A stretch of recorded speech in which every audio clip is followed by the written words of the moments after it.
It's 10 o'clock, and this is Centennial College Radio News. I'm Rachel Muenz with Nicole Watts and Sarah Selvanayagam. Now, usually we just give you guys a straightforward news report, but we have a special show for you today at our East York studio. Today you get to hear our opinions on video game systems, basketball, and last night's TV shows. Let's start off with my thoughts on next-generation video game consoles. When I think of next-generation video game consoles, I expect gaming companies to bust out something really new and cool. That's why I'm disappointed in the Xbox 360 and the PlayStation 3. Aside from better graphics and a higher price, there's nothing really new about them. Thank God for the Nintendo Wii. It might not have the best graphics out there, but at least it's done something different. The Wii's controllers have full motion control, so if you're playing a tennis game, swinging the controller like a racket will make the character on screen swing their racket too. Not only is this way more fun than just sitting on a couch, moving your thumbs, but it makes it easier for anyone to play. Look at video game stores. Usually they're packed with teenage boys, but the other day I saw a bunch of grandparents in there looking at the Nintendo section EB Games. When you see a pair of 60-year-olds at a video game store, you know a gaming company is doing something different. And it's paid off. The Wii is the highest selling video game system of all next generation systems. All I can say is good job Nintendo for actually doing something different. The Wii is the only system, in my opinion, that deserves to be called next generation. And that's all from my views. Now let's pass it over to Nicole to hear her thoughts on the Raptors. Thanks, Rachel, and hi, everyone. The NBA playoffs are starting up this weekend, and the Raptors get it going on Sunday afternoon in Orlando. But the question is, are they going to be able to stop the Magic? Not many people seem to think so. Just look at ESPN.com. Only one of their 10 experts has picked the Raptors to win the series. And to be honest, that isn't surprising given their play of late. They have a record of just 9-16 in March and April. They've been very inconsistent, and they just seem to be missing that drive and determination. But the playoffs are a completely different ballgame. The atmosphere is more intense, and every single play has major significance.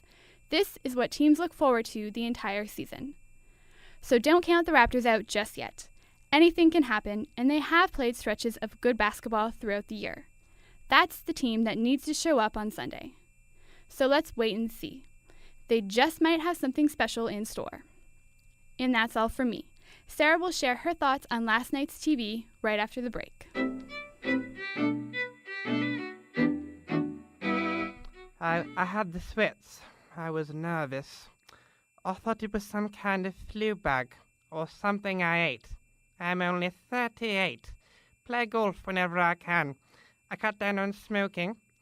I'm not that much overweight. Anyways, the chest pain, it was like someone was standing on my chest.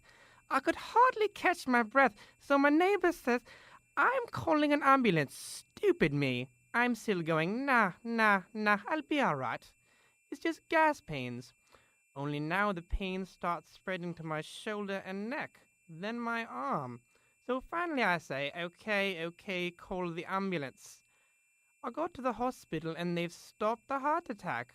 I mean, as fast as it started, with this new treatment that dissolves blood clots. Here's the real kicker. The treatment is so new, it's not available everywhere. Guess it was my lucky day. Thanks, Nicole, and hello, everyone. I'm glad to report that the Dark Ages are officially over. The vacuous space-time continuum known as November 2007 to February 2008 is firmly behind us.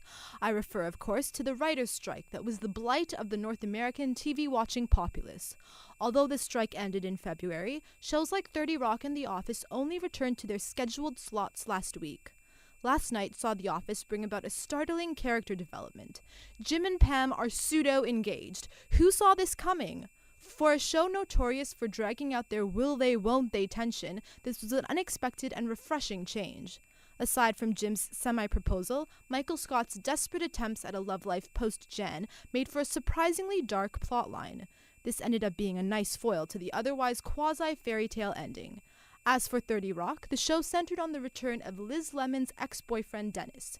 True to form, the best one-liners were delivered by Alec Baldwin, but almost as good as the picture of him with North Korean dictator Kim Jong-il was Tracy Jordan dancing. Also, .com is the man. And that's all from me. Now let's send it back to Rachel for the wrap. Thanks, Sarah, and that's all for now. You can hear more news coming up in about 15 minutes on the internet at ondemand.centennialcollege.ca. On behalf of all of us here at Centennial College Radio News, thanks for listening, and have a great morning.